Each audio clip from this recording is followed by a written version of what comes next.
A quick warning, this episode contains discussions of domestic and intimate partner violence. Please check the show notes for a more detailed description, and take care of yourself.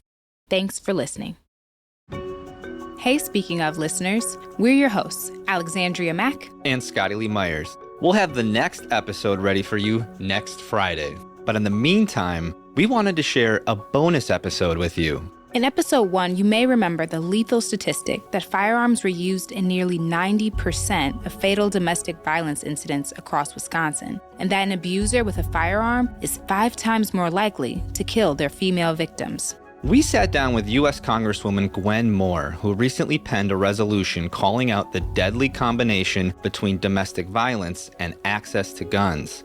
A survivor of DV in her 20s, Moore discusses what's at stake with an upcoming United States Supreme Court decision centered on the Second Amendment and domestic abuse restraining orders. The decision for United States versus Rahimi is expected to be issued in June or July of this year.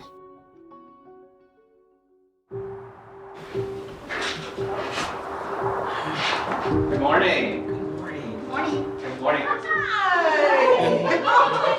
Hanging out today. How you feeling? Hanging out.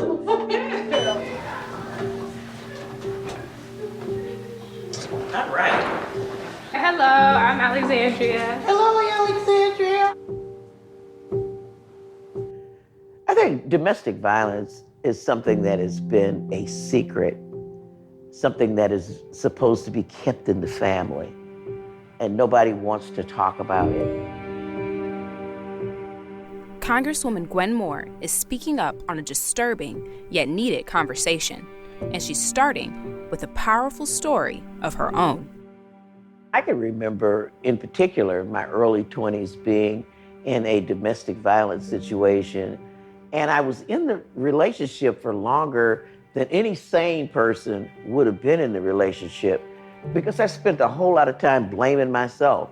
You know, it went from verbal abuse and escalated to physical violence, being beaten, and finally, this man pulled a gun out and put it to my head. And at that point, I was so fed up with experiencing violence at his hand, that I just sort of lost all sense of survival, I think, and said, MF, you shoot it or eat it. I wouldn't necessarily advise someone to take that advice. And he did say to me, B, you're crazy. I could have killed you. And he could have killed me. And the sad thing is that there are a whole lot of women who are killed every single day in the United States from domestic violence. A startling record high of lives being cut short in Wisconsin.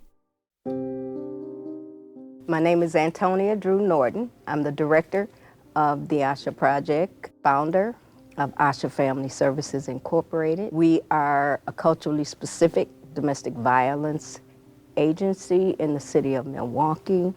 I want to talk a little bit about this End Domestic Abuse Wisconsin 2022 report. The report highlights 96 people died in domestic violence incidents, homicides. And the reality is that's up 20% over 2021. In Milwaukee County in 2022, there were 32 domestic violence homicides. What percentage of the perpetrators of this violence are male? A significant portion. 88% of the perpetrators of domestic violence, intimate partner violence, if you will, are overwhelmingly male. Gun involvement in domestic violence homicides is 88.5%. So 88.5% of the domestic violence and intimate partner violence homicides, a gun is used.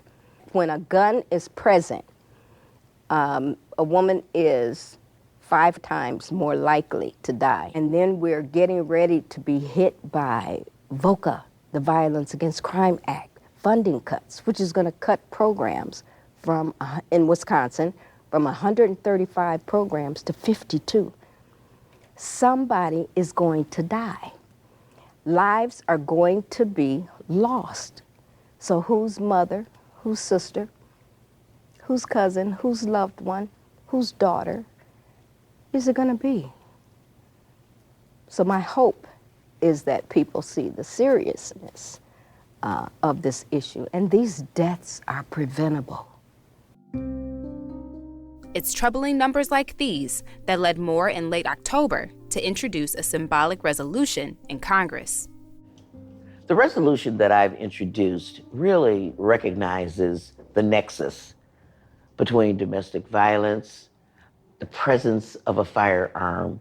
It really encourages our judiciary system to continue to withhold the ability of an individual who has committed domestic violence or has orders of protection levied against them from possessing a firearm. The resolution's timing was no coincidence. In early November, the U.S. Supreme Court heard the case of United States versus Rahimi, which will rule if it's legal to take away the guns of people who are under a domestic violence protective order. We'll hear argument this morning in Case 22-915, United States versus Rahimi. General Proliger. Mr. Chief Justice, and may it please the Court, guns and domestic abuse are a deadly combination. Rahimi is going to be the next big Second Amendment decision that the Supreme Court issues. So in this particular case, the parties are the United States and a man named Zaki Rahimi. Rahimi was prohibited from possessing a gun because he was subject to a domestic violence restraining order. And his defense in this particular case was that the whole restriction on his right to keep arms in this case violated the Second Amendment. And on the other end of the spectrum, the government interest in defending this statute, I think was articulated very well by General Proliger, her opening at oral argument, where she said, pretty much that the combination of domestic violence and guns is a deadly one. As this court has said, all too often, the only difference between a battered woman and a dead woman is the presence of a gun. And then, of course, on the other side, there's the Second Amendment, right to keep arms for self-defense from the government or just personal self-defense as well. So there's a concern with unnecessarily stripping that fundamental right from citizens of the United States. Traditionally, in the United States, rights are not absolute. So just as the First Amendment doesn't allow you to yell fire in a crowded theater, the right to keep and bear arms under the Second Amendment also is not absolute. And in this case, it would seem the government has a compelling interest in restricting gun possession for people that are subject to these domestic violence restraining orders. I think it is going to be difficult for Mr. Rahimi to prevail after the oral argument. I think there'll be consensus on a ruling in favor of the government, but I think the justices will have pretty different reasons for doing so. With so much on the line, survivors like Moore still sharing hope for a life without violence.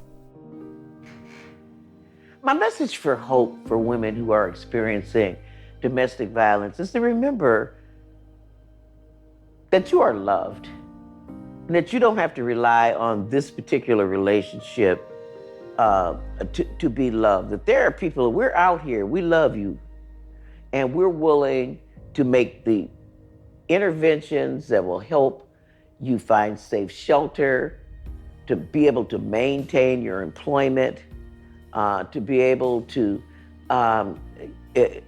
make sure that you escape in a safe way. Just know that there are resources out there, people working 24 hours, 7 days a week to make sure that you're safe. If you or someone you know is going through a crisis or need help, call the National Domestic Violence Hotline at 800-799-7233. Resources specific to Milwaukee can be found in our show notes. The Missing Piece is hosted and produced by Alexandria Mack and Scotty Lee Myers. Other members of our team include sound engineer Grant Martin, engineering manager Arlene Giuliani-Kazorik, and digital content manager Carol Burns. Thanks for listening. If you're a fan of this reporting, please subscribe to the podcast and leave a rating. You'll hear from us again soon for the next episode of The Missing Piece.